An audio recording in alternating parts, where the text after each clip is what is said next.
प्यार में ताकत होला सामर्थ्य के झुकावे के, वरना सुदामा में कहा ताकत रहे श्री कृष्ण से पैर धोआवे के। हम तो ऐसे लड़का से शादी करब जौन केहू के एक थप्पड़ मार दी ना तो वो जमीन पर गिरला के बाद उठबे ना करी।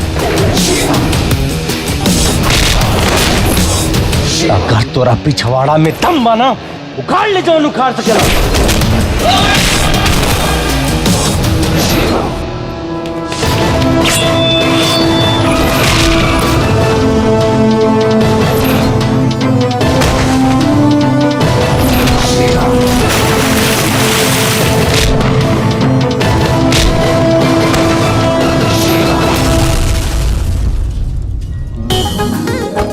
अरे देखा तो जा कि हमने के जब मछरी पकड़ता नहीं जा तैने से क्या कर जाता रुजा। ये रोड तहर बाप के खरीदल हा? ना तोहरा बाप के है, हमारा ससुर के।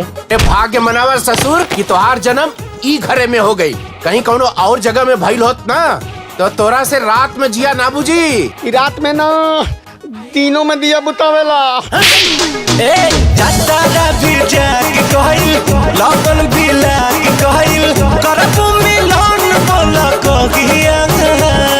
सुन लो ये मितारे सात दिन के भीतरे दुगो अतवार होई तोहिया।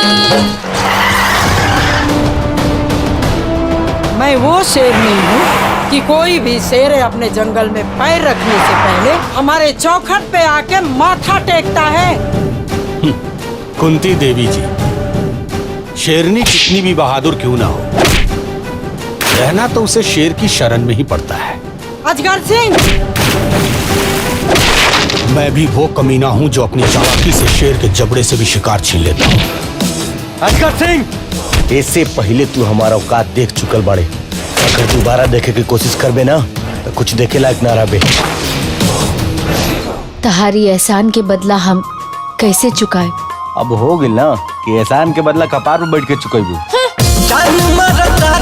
चल ही रहनी के चल के छतिया पछला के दुपट्टा माला महल के छतिया पछला के दुपट्टा माला महल के।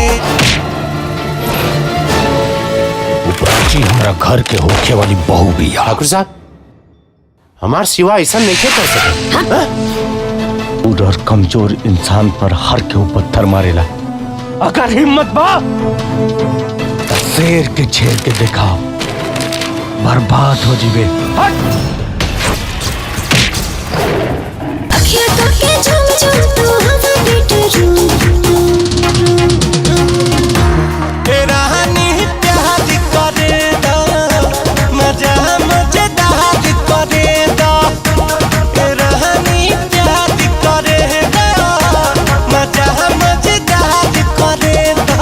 शादी से पहले तो तू कहले रहा कि हम घर जमाई ना बनब।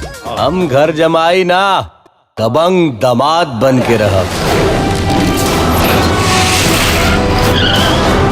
अगर अपन माई के इतना ही चिंता रहित ना तो एजा घर जमाई बन के ना रहता। प्राची,